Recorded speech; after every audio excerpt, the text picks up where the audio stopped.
नमस्कार दोस्तों, मैं अमित कुमार सिंह एक बार फिर से स्वागत करता हूं मैं अपने YouTube channel ROA tech solutions पे। और आज मैं आप लोगों को इनकम टैक्स के अपडेट्स में बताऊंगा।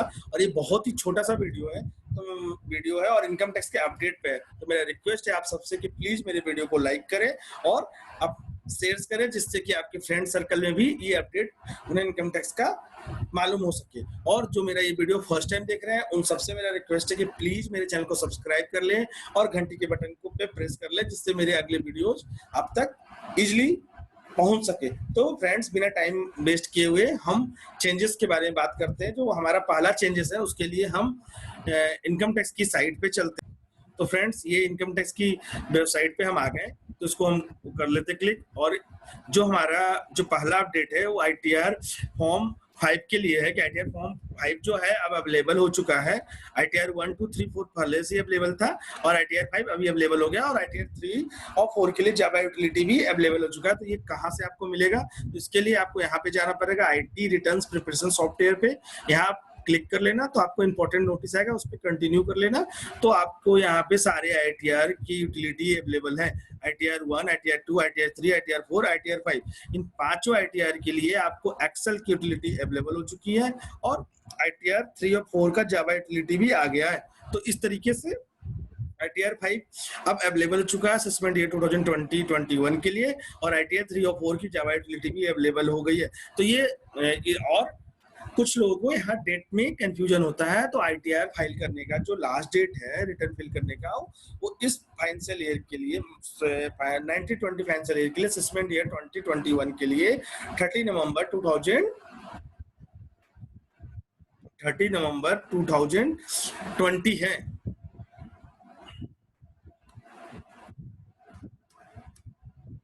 30 नवंबर 2020 है। और फाइनेंशियल ईयर फाइनेंशियल ईयर 18-19 के लिए भी आप कर सकते हो, जिसकी लास्ट डेट ITR फाइल कर सकते हो, जिसका लास्ट डेट जो है वो 30 सितंबर 2020 है। तो फ्रेंड्स, आप के ITR 1, ITR 2, ITR 3, ITR 4, 5 जो पूरा अवेलेबल है, जो अपडेट हो चुके हैं, जो पहले अपडेटेड है, जो ITR 5 अवेलेबल हो चुका है, जहां से आप अपना रिटर्न फाइल कर सकते हो। आप यूटिलिटी डाउनलोड करके आप अपना रिटर्न फाइल कर सकते हो। साथ में ITR 3 और 4 के लिए भी जावा यूटिलिटी भी अवेलेबल हो चुका है। और जो डेट्स है ITR फाइल करने के, लास्ट डेट इस फाइनेंशियल ईयर 1920 और असेसमेंट ईयर 2021 के लिए 30 नवंबर 2020 है। और आप लास्ट ईयर मतलब 18-19 का भी ITR फाइल कर सकते हो, जिसका लास्ट डेट 30 सितंबर 2020 है। तो फ्रेंड, जिसने भी 18-19 का रिटर्न फाइल नहीं किया, वो उनको फाइल करने का एक मौका फिर से है। तो प्लीज आप इनको अपने रिटर्न्स फाइल कर लो। और आपके सर्कल में कोई भी ऐसा हो जो रिटर्न फाइल नहीं किया लास्ट फाइनेंशियल ईयर का, तो उन्हें भी ये बता दो कि वो अपना रिटर्न फाइल कर सकते हैं। तो ये था पहला अपडेट। हम दूसरे अपडेट के लिए चलते हैं।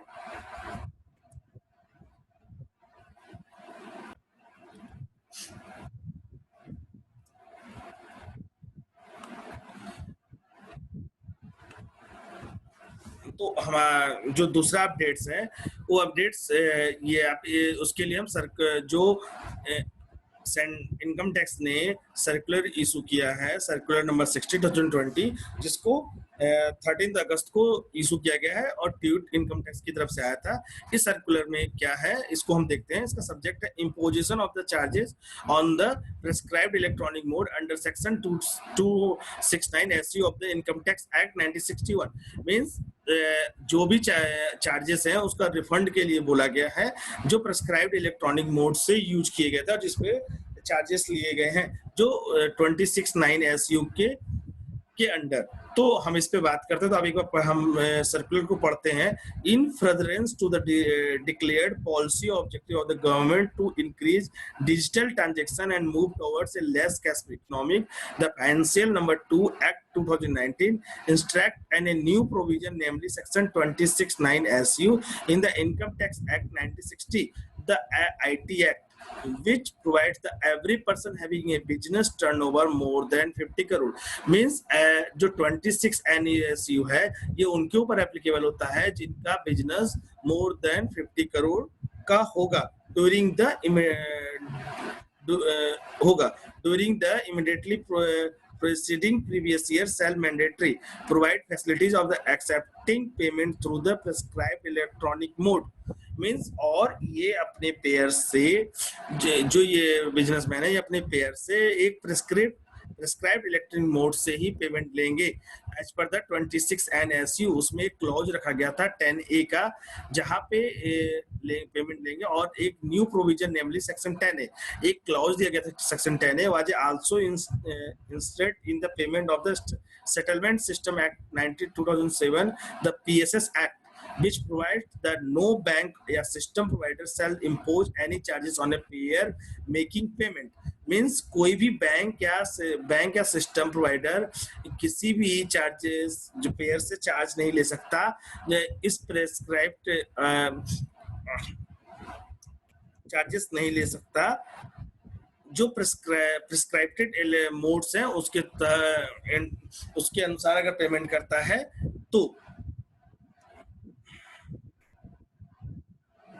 shall impose any charges and payer making payment or beneficiary receiving payment जो पेमेंट रिसीव होता है वो पेयर चार्जेस ऑन पेयर से मेकिंग जो पेमेंट करता है या beneficiary receiving payment through the electronic mode prescribed under section 26 NSU of their IT act means ये बोल रहा है कि अंडर 26 NSU उनके लिए एप्लीकेबल है जिनकी 50 करोड़ से ऊपर टर्नओवर है और अंडर 26 NSU के तहत एक क्लॉज है 10A जिसमें ये बोला गया है कि कोई भी सिस्टम या बैंक चार्जेस नहीं ले सकता है अगर जो पेयर्स हैं वो electronic mode prescribed under section 26 NE जो भी पेयर मेकिंग पेमेंट जो करते हैं बेनिफिशियरी जो जिनको रिसीव होता है थ्रू इलेक्ट्रॉनिक मोड तो उसके अगेंस्ट जो पेमेंट चार्जेस नहीं कर सकते हैं अंडर 26 NSU और वो प्रिस्क्राइब फॉर्मेट के प्रिस्क्राइब मोड क्या है Past debit card powered by the RuPay, second unified payment interface UPI, Bhim UPI और third unified payment interface quick response code UPI QR code या Bhim QR code जो ये prescribed mode है जिसके तहत कोई भी बायर पेमेंट करेगा और रिसीवर अगर पेमेंट रिसीव करता है तो बैंक उसके अगेंस्ट कोई भी चार्जेस नहीं ले सकता ये अंडर 26 NSU के तहत एक क्लॉज जो 10 है उसके तहत तो आगे हम बढ़ते हैं a circular 32/2019 date 30 December 2019 was issued by the board to clarify that based on section 10A of the PSS Act, any changes including the MDR merchant discount rate shall not be applicable on after 1st January 2020 on payment made through prescribed electronic mode. Means ये एक 2019 को 30 दिसंबर 2019 को एक note circular आया था उसमें बोला गया था कि जो भी जो होगा डिस्काउंट रेट मतलब जो क्लाउज सेक्शन 10 है उसके तहत जो प्रिस्क्राइब फॉर्मेट्स पेमेंट करता है तो 1 जनवरी के बाद कोई भी payment through prescribe electronic mode होगा तो उस पे चार्जेस नहीं लेंगे however representatives have been received the some banks are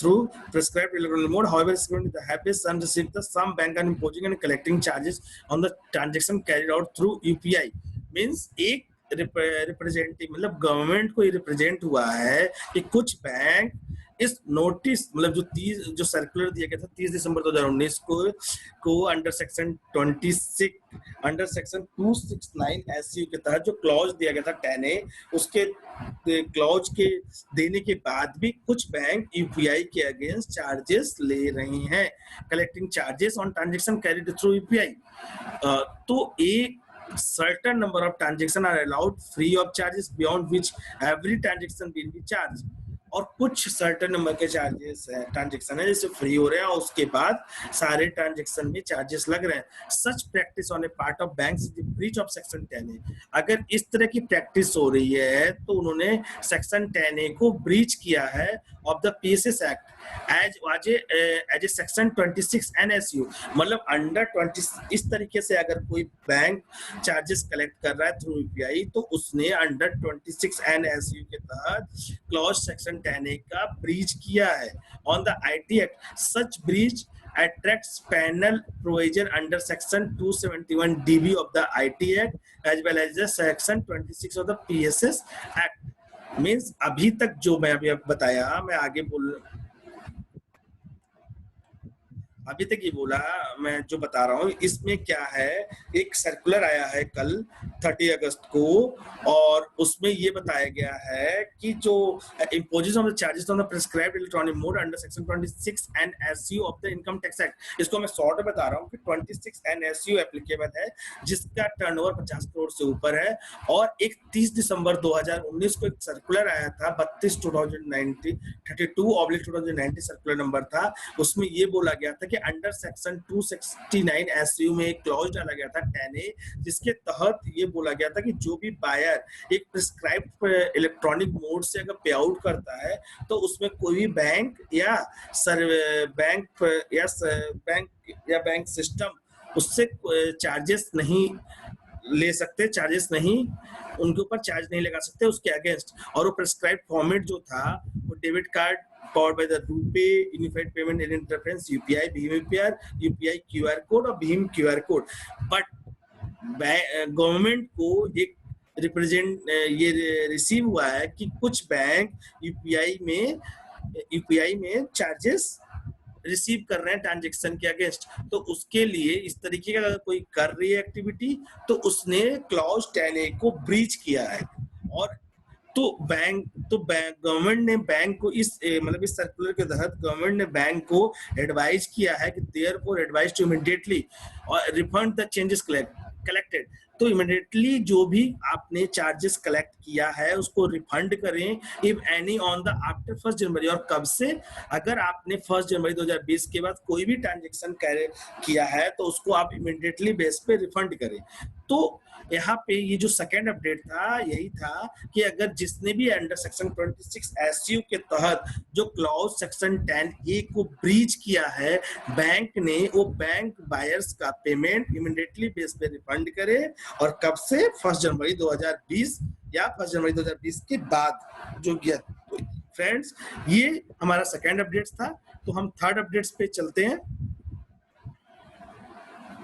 और जो हमारा तीसरा अपडेट है, आप ये देखो, अगस्त में एक अपडेट आया था 14 अगस्त 2020 को, in line with the circular number 13/2020 e verification of return date of assessment year 2015-16, 2016-17, 2017-18 और 2018-19 and 2019-20 has been reenabled up to 30 September 2020 for taxpayers who could not verify the return data within the stipulated timelines process to timeline। Means ये update है कि पिछले 5 सालों का जिसने भी ई verification नहीं किया है उनके पास एक चांस है कि 30 सितंबर 2020 तक वो असेसमेंट ईयर 2015-16 से लेकर असेसमेंट ईयर 19-20 का ई वेरीफाई कर सकते हैं। और इसके लिए 30 सितंबर लास्ट डेट है। तो फ्रेंड्स, मैं आप सबसे एक बार फिर से रिक्वेस्ट करना चाहता हूं कि अगर किसी ने भी ई वेरीफाई नहीं किया है तो उनके पास ये अवेलेबल है और इसको आप कर लो और अपने फ्रेंड्स को भी बताओ कि ये अपडेटेड, और ये वीडियो शेयर कर दो जिससे कि उन्हें भी अपडेट हो जाए। तो हम ये ई वेरीफाई करने के लिए हमें करना क्या होगा? हमें सबसे पहले अगर आप रजिस्टर करके आप लॉगिन करना होगा। यहाँ से आपका अगर रजिस्टर यूजर हो तो आपको लॉगिन करना होगा और आप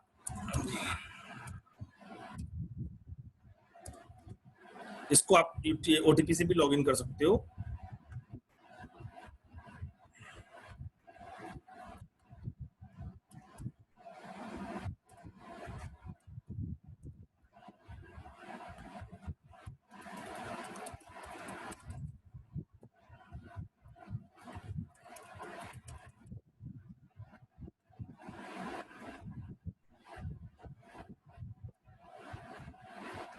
तो ये जब आप लॉगिन कर लोगे ना, आपको माई अकाउंट में जाना है। माई अकाउंट के बाद आप देखो यहाँ पे आपका जो ये ई वेरीफाई रिटर्न के बाद एक ऑप्शन है e verify return date of the previous year. इस पे आप क्लिक करना। प्रेस करोगे तो आपके पास देखो, मेरे पास no returns pending for verification, कोई रिटर्न्स नहीं है।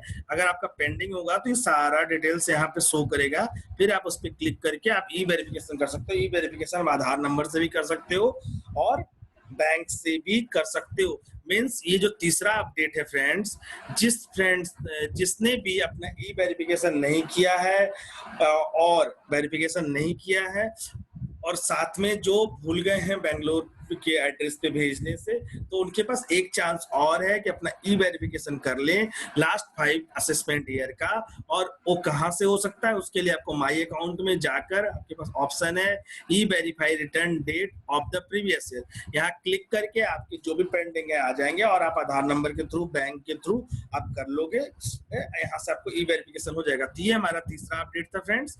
तो इस तरीके से हमारे तीनों अपडेट हो गए। हम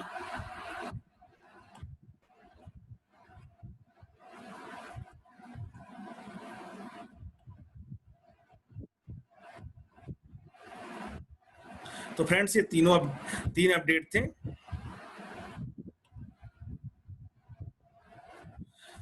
तो फ्रेंड्स इनकम टैक्स के हमारे 3 अपडेट थे। जो फर्स्ट अपडेट था ITR 5 अवेलेबल हो चुका है और ITR 3 और 4 का यूटिलिटी जो जावा वर्जन है वो भी अवेलेबल हो चुका है। मतलब ITR 1, ITR 2, ITR 3, ITR 4, ITR 5 की दोनों यूटिलिटी अवेलेबल है।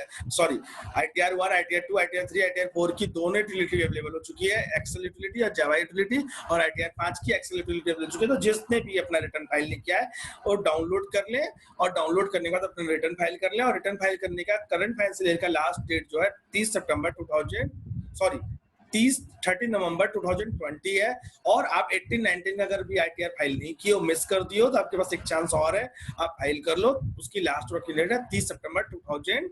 और जो हमारा दूसरा अपडेट था, एक सर्कुलर आया था जो कल इनकम टैक्स ने ट्यूट किया। उस सर्कुलर के तहत ये था कि जो अंडर सेक्शन 269 SU के तहत जो क्लॉज एक बनाया गया था 10A, जिस क्लॉज को किसी भी बैंक ने अगर ब्रीच किया है तो ऐसे बैंक्स को गवर्नमेंट ने इमीडिएटली एडवाइज किया है कि जो क्लॉज आया जो 30 दिसंबर 2019 को जो सर्कुलर बनाया था 10A, जो क्लॉज बनाया था, उस क्लॉज को जिसने ब्रीच किया है 1 जनवरी 2019 के बाद का जो भी पेमेंट चार्जेस लिए हैं, अगर जो गवर्नमेंट ने प्रेस्क्राइब मोड जो बताया था, UPI, debit card by the RuPay UPI, QR UPI, Bhim UPI और भीम क्यूआर यूपीआई के तहत, तो आपको इमीडिएटली बेस पे जो भी चार्जेस कलेक्ट हुए वो रिफंड करने के लिए बैंक को अपडेट किया, मतलब एडवाइज किया है सर्कुलर कल इशू करके। और थर्ड जो इशू किया गया है, जो इसी महीने अगस्त में अपडेट आया था कि आप लास्ट 5 इयर्स का ई वेरिफिकेशन कर सकते हो। मीन्स उन सबके लिए है जिन्होंने अपना ई वेरिफिकेशन नहीं किया, मिस कर गए, या अपना कोरियर करना बेंगलोर के एड्रेस पे मिस कर गए, तो वो यहाँ पे लॉगिन करके माई अकाउंट में जाके e verification for the previous year में क्लिक करके जो भी उनकी पेंडिंग हुई है वहां से कर लेंगे। तो फ्रेंड्स ये हमारे 3 अपडेट्स थे इनकम टैक्स के। और लास्ट में बस इतना ही आज के लिए, और बस आपसे रिक्वेस्ट करना चाहूंगा, प्लीज ये मेरा वीडियो आपको अगर अच्छा लगा है तो लाइक करिए, सब्सक्राइब करिए जो पहली बार देख रहे हैं, और इस वीडियो को शेयर करिए, और शेयर के साथ साथ अपने फ्रेंड्स को भी ये अपडेट्स करिए इस वीडियो को शेयर के साथ साथ। तो फ्रेंड्स आज के लिए बस इतना ही। जय हिंद।